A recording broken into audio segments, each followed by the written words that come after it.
Hi everybody and welcome to the Flute Practice.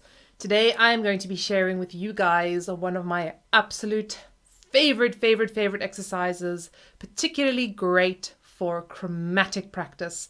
I really struggled with my chromatics. I don't know, I just never could get them really kind of even and clean and good. And when I started doing this exercise, it honestly fixed the problem.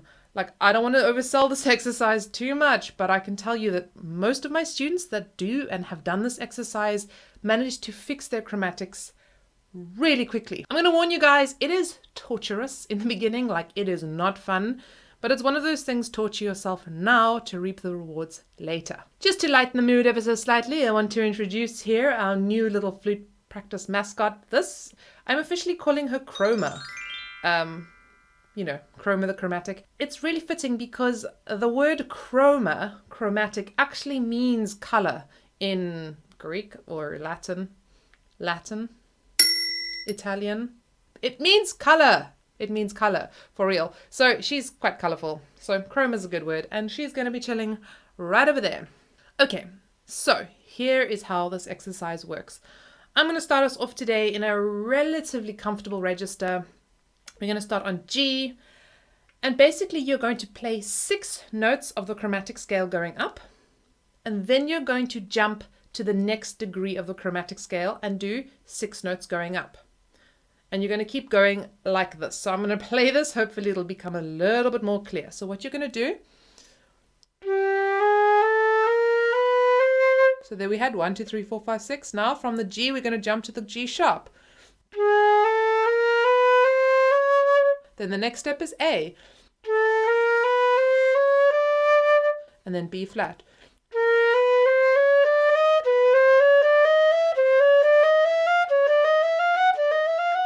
And so on and so forth. And you keep going as high as you can. And I'm about to torture you guys, so be prepared.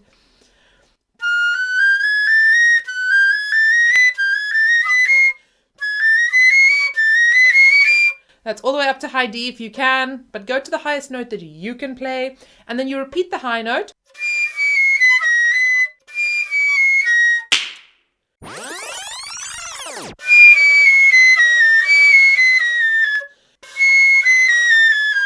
And then come down. Oh my goodness, I feel very dizzy. Maybe the high note you can play is only to the 2nd octave C. That's totally fine. So you're going to do...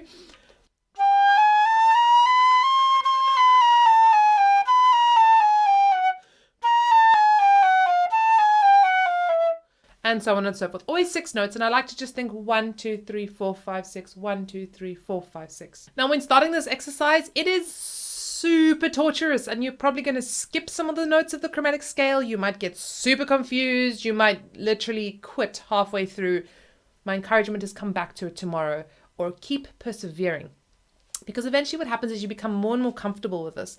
And the wonderful thing about this exercise is that you are kind of practicing 2 chromatic scales at the same time. So you're practicing obviously the 6 notes of the chromatic scale in one go, but you're also kind of practicing the bigger overarching chromatic scale and having to kind of remember and hold on to that overarching chromatic scale, which is really the benefit of doing this system. It's also a really great way to practice your tone and improve your sound. So you can do this really slowly. So for any of you who are like, I can only play that at a quarter of the speed you're playing it at, that is great. Use it as a nice tone exercise. So you can really do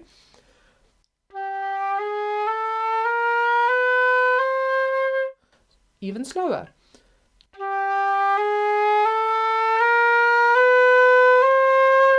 Where you're really using it to get the same color of sound on each of those notes, really transferring it nicely. It's such a wonderful exercise for tone, and as you're going up, you're just slowly transferring that sound. Nice little added exercises for this chromatic is to do it in groups of 4 and then in groups of 3. So the 4 you do...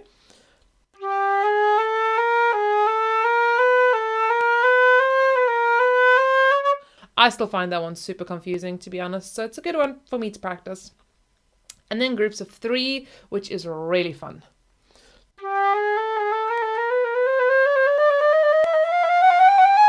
And you can really go wild with that one eventually, but start yet again nice and slowly. Guys, chromatics pop up all over the place in music, in pieces, all over the place. So you really, really, really want to get a grip and a grasp on these guys. They are so fun when you get them. The great news about chromatics, there's only one chromatic scale. You start on different notes, but there's only one. So if you can really get a grasp and a handle on this one little scale, you solve a whole lot of technical problems. My advice is to do this whole exercise slurred always. It's such a good one for tone, also just for really even, consistent connections of the fingers, and slurring things really helps us to listen out for that. Tonguing sometimes can mask some little problems. Of course, you can use it for nice articulation practice. Guys, this is an exercise. You can do whatever you like with it, really. So for those of you who want sheet music of this exercise, I'm going to encourage you to go and join my Patreon page and get involved in the scale workshop there. We are doing exercises like this one, but on various different scales and arpeggios, and you can get access there to the sheet music for this exercise and join a really awesome, amazing community of people. We are officially reaching 80 patrons, which is so exciting. So this is really starting to become quite a vibrant community. We are about to head into the second half of our flute scale workshop, which is going to be a little bit more advanced, a little bit more tricky. But for those of you who still want to get involved, you can start from the beginning and kind of work with us on the easier kind of beginning scales. I look forward to seeing many of you guys on the Patreon page. Thank you to all my existing patrons. You guys are rock stars. Until then, everybody, happy practicing and see you next time.